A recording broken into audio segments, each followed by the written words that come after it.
Hello and very good morning to all my energetic students of Growing Soul Kids Gurukul.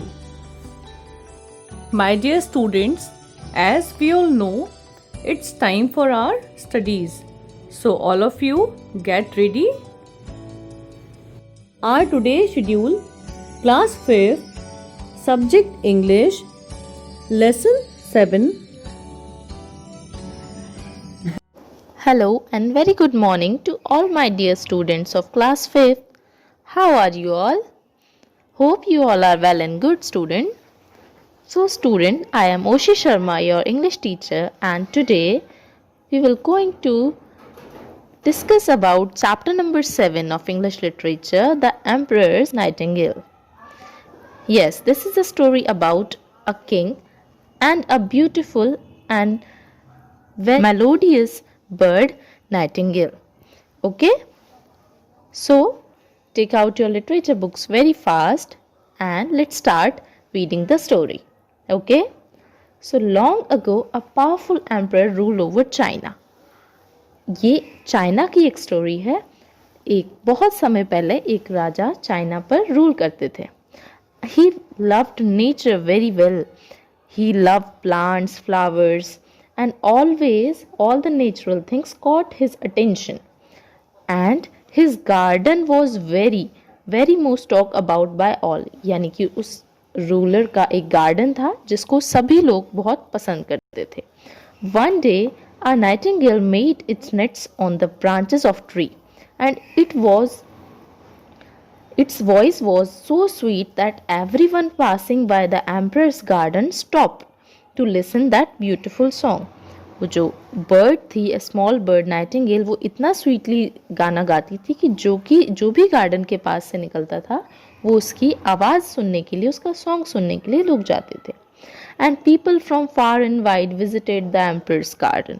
The emperors were very angry when he heard that Nightingale had become so famous that he and his garden found second place in the hearts of people. जो king था वो बहुत angry था इस बात के लिए कि उसका गार्डन जो इतना ब्यूटीफुल था वो अब लोगों के लिए सेकेंडरी हो गया है और जो प्रायर है वो लोगों के लिए नाइटिंगेल का सॉन्ग है. So he called his officers and said to them, what does the nightingale think to itself, bring it to me. The emperor's officer brought the nightingale to the emperor. It was made to sit a golden nest. The hall was packed with people. फिर उस Nightingale को राजा के कहने पर राजा के पास लाया गया और उसको एक गोल्डन नेस्ट में बिठाया गया. The emperor asked the nightingale to sing. Emperor ने नाइटिंगेल को गाना गाने के लिए कहा. As soon as he started singing, everyone was very touched, very pleased by the sad song she sang. Even the emperor's eyes filled with tears. जैसे ही Nightingale ने एक सैड सॉन्ग गाना शुरू किया, जो एम्परर के कोर्ट के जितने भी लोग थे वो बहुत प्लीज्ड हो गए और इवन जो एम्परर था वो भी खुद रोने लगा. The song of Nightingale became more and more melodious day by day and now she become a royal performer. यानी कि दिन ब दिन उसके जो आवाज़ की जो स्वीटनेस थी बर्ड की वो बढ़ती गई. Now she is a royal performer means now she entertain the king and his subjects, mean his officers. One day the king received a mechanical nightingale as a gift. एक दिन राजा को किसी ने एक मैकेनिकल यानी आर्टिफिशियल और we can say a toy, एक mechanical nightingale राजा को गिफ्ट की. It was covered with precious stones and she sang originally like the real nightingale. यानी कि वो बहुत सुंदर थी, उसके ऊपर बहुत प्रीसियस स्टोन्स लगे हुए थे और वो बिल्कुल रियल नाइटिंगेल की तरह गाना गा सकती थी. Soon the mechanical nightingale began to take place of the real nightingale. जल्दी ही जो मैकेनिकल नाइटिंगेल थी उसने जो रियल नाइटिंगेल थी उसका प्लेस ले लिया. He also drawn attention of people because it was sparkled with precious stones as well. वो गाना तो अच्छा गाती ही थी, साथ ही साथ उसके जो प्रीसियस स्टोन्स थे वो हमेशा चमकते रहते थे. That due attention of people. It was able to sing same song 35 times without getting tired. As student is what artificial bird, वो जल्दी से tired नहीं होती थी. She can sing a song for many hours.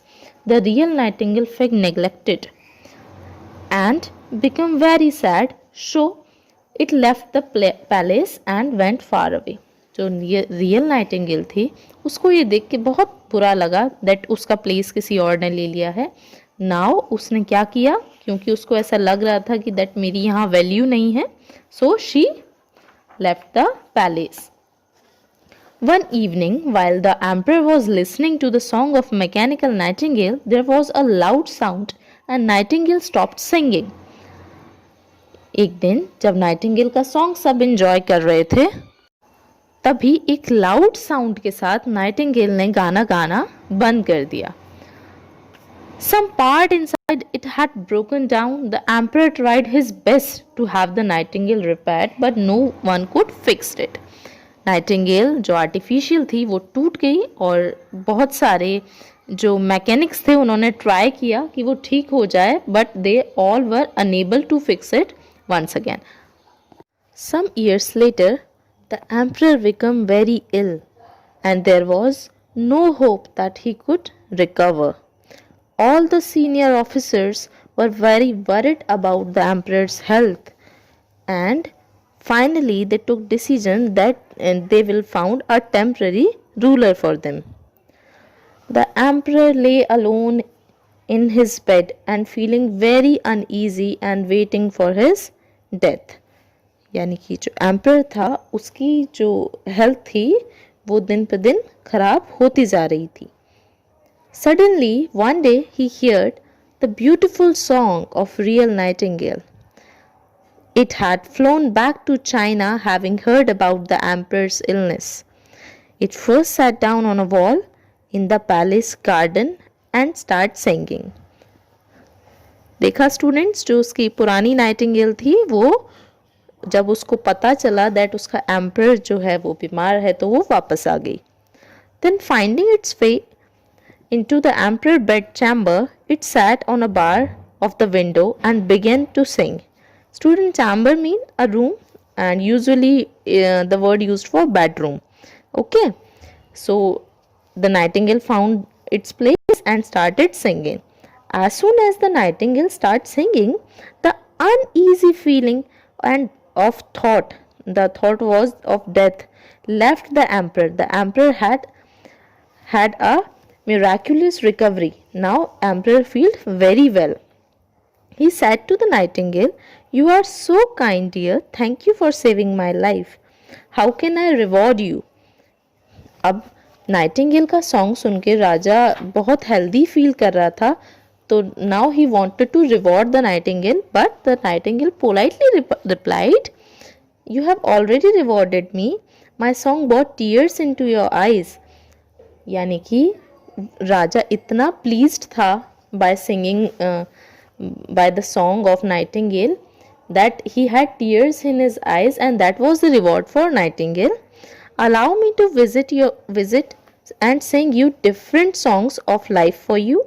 I have fallen far away places and will tell you my experiences."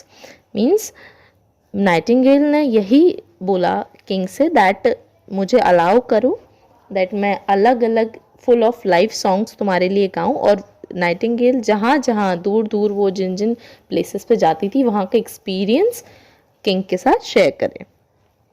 Saying so, the nightingale disappeared. When the emperor's ministers and servants entered his bedroom to see him, they were very surprised that now their king is healthy. He is sitting up, hale and healthy. This news spread throughout the China like wildfire, and all of the China had celebrated his recovery. क्योंकि अब उनका king बिल्कुल ठीक हो गया था, that's why they all were celebrating. The emperor ruled over China for many more years, and then the nightingale always came and sang for him many times during a day or night whenever he requested her to do so. यानी Nightingale जब भी राजा चाहता उसके लिए song गाती थी. So student, this is your chapter, the Empress Nightingale, and what we have learned from the story? Yes, the moral of story is, students, that artificial things never replace the natural things. यानी कि जो natural love, natural care, either it is by the humans or by the animals, it can never be replaced. यानी कि जो भी हम, चाहे हम किसी एनिमल को प्यार करें या किसी इंसान को प्यार करें, वो आर्टिफिशियल चीज़ों से कभी भी रिप्लेस नहीं होता. Okay students, I hope you all enjoyed the story very well. Yes ना, वेरी गुड. तो चलिए, आज हमारा एक्सप्लेनेशन पार्ट होता है फिनिश. अब इसका बुक एक्सरसाइज एंड नोटबुक करेंगे हम अपने next day. Okay, bye bye. My dear students, hope you enjoyed this class, and now it's time for our homework. My dear students, in your homework, read the chapter properly and complete hard words and word meaning in your EVS notebook. Okay, my dear students, bye bye, take care, stay at home, stay safe. See you in the next class. Bye.